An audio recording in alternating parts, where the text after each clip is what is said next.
δεύτερο επεισόδιο για το πώς να γίνει συγγραφέας και σήμερα θα δούμε το τι χρειάζεται κάποιος για να γίνει συγγραφέας.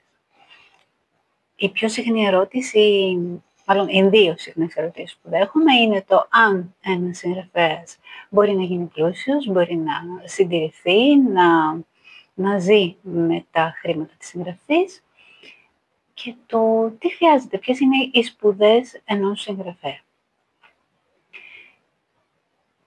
Όπως και σε κάθε επάγγελμα, έτσι και στη συγγραφή, φυσικά και χρειάζονται γνώσεις. Πότε όμως ένας άνθρωπος μπορεί να πει «Ναι, έχω ολοκληρώσει τις σπουδές μου και αυτή τη στιγμή μπορώ να αποκαλώ τον εαυτό μου συγγραφέα».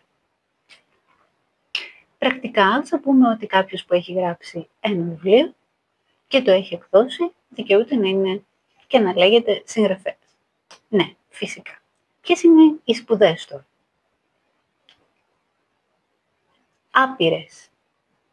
Άπειρες και τίποτα. Μπορείς να ξεκινήσεις να γράψεις αυτή τη στιγμή ένα βιβλίο χωρίς να έχεις σπουδάσει κάτι άλλο. Ανάλογα το τι θέλεις να πεις. Ανάλογα το θέμα του βιβλίου. Κάθε φορά ο συγγραφέας χρειάζεται να γνωρίζει ό,τι δεν είναι οικείο. Αν θέλει να το συμπεριλάβει μέσα στο κείμενό του, θα πρέπει να το δει. Θα πρέπει να το ζήσει, θα πρέπει να το βιώσει, θα πρέπει να το κατανοήσει.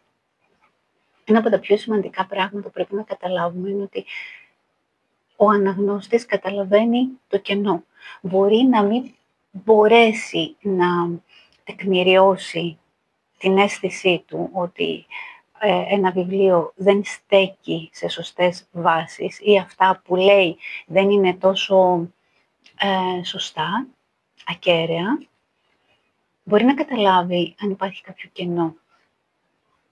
Και το χειρότερο είναι να νιώσει ο αναγνώστης ότι μιλάει με έναν άνθρωπο που δεν τον σέβεται ή που υποτιμά την νοημοσύνη του. Έτσι λοιπόν, τι εννοούμε σπουδές? Φυσικά θα πρέπει να γνωρίζει καλά την γλώσσα στην οποία γράφει. Αλλά αυτά διορθώνονται, δηλαδή λάθη που μπορεί να γίνουν φραστικά, γλωσσικά, συντακτικά, ορθογραφικά, μπορεί να διορθωθούν στις επιμέλειες, που δεν είναι και λίγες, θα μιλήσουμε σε συγκεκριμένο βίντεο γι' αυτό. Το πιο σημαντικό είναι να θέλει ο συγγραφέας, να θέλεις εσύ ως συγγραφέας να πεις κάτι συγκεκριμένο. Αυτό που θέλεις να πεις, πόσο καλά το γνωρίζεις, πόσο πολύ σε επηρεάζει, πόσο σημαντικό το θεωρείς και πόσο ισχυρό είναι μέσα σου, ώστε να μπορεί να σηκώσει το βάρος μιας ιστορίας. Είτε το βιβλίο είναι φανταστικό, είτε αυτοβιογραφικό, που εκεί τα πράγματα δυσκολεύουν ακόμα περισσότερο. Γιατί θα το δούμε όμως και στα είδη που θα αναλύσουμε, δηλαδή ποια είναι τα είδη της συγγραφής. Στον πλήρη οδηγό που ήδη κυκλοφορεί, αναφέρονται όλα τα είδη συν το ανοιχτό κομμάτι, ένας τίτλος για να το συμπληρώσεις εσύ, γιατί εγώ πιστεύω ότι είναι άπειρα τα είδη, πραγματικά, όπως και οι γνώσεις που χρειάζεται να έχει ένας συγγραφέας για να αναλύσει ένα θέμα. Τώρα, ας υποθέσουμε ότι κάποιος θέλει να γράψει ένα μυθιστόρημα ή μια νουβέλα που είναι πιο μικρό σε όγκο, σε μέγεθος. Αν θέλει να πει, να αναφερθεί, να θίξει το θέμα μιας συγκεκριμένης εποχής, θα πρέπει να γνωρίζει πολύ καλά, ιστορικά και με στοιχεία, εκείνη την εποχή στην οποία αναφέρεται. Αν όμως τώρα θέλει μέσα από αυτή την νουβέλα να δείξει την ψυχολογία, τη ψυχοσύνθεση του ήρωα, τότε χρειάζεται να γνωρίζει περισσότερα για τη ψυχολογία και μάλιστα τη συγκεκριμένη ψυχολογία που αναλύει και έχει δώσει στον ήρωά του. Αν πάλι σε αυτή την νουβέλα θέλουμε να μιλήσουμε για τις ανθρώπινες σχέσεις, πάλι θα πρέπει να εντρυφήσουμε σε αυτό, δηλαδή το πώς δύο ρόλοι, δύο άνθρωποι επικοινωνούν μεταξύ τους. Αν τώρα αυτοί οι δύο άνθρωποι είναι από διαφορετικές κουλτούρες, τότε θα πρέπει ο συγγραφέας να γνωρίζει και τις δύο αυτές κουλτούρες. Θεωρώ λοιπόν ότι ο συγγραφέας δεν σταματά να παρατηρεί, να μαθαίνει και κυρίως να γράφει ασταμάτητα και να διαβάζει. Πώς διαβάζει ένας συγγραφέας? Δεν είναι απλά ένας βιβλιοφάγος. Ένας συγγραφέας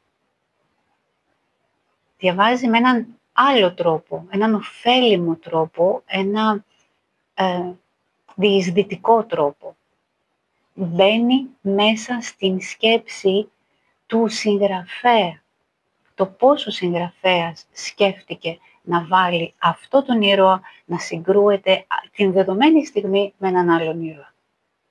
Υπάρχει ο τρόπος όπου ένας συγγραφέας ανασύρει αυτά που γίνονται στην σκέψη του συγγραφέα και που δεν τα λέει, δεν τα ομολογεί, απλά αυτό που λαμβάνει ο αναγνώστης είναι το αποτέλεσμα. Είναι αυτή τη μαγεία της πλοκής και της εξιστόρησης, που και αυτό θα το αναλύσουμε σε ένα άλλο βίντεο. Οπότε, αυτό που χρειάζεται είναι όρεξη για να γράψει, να σβήσει, να γράψει και να ξανασβήσει πολλές φορές.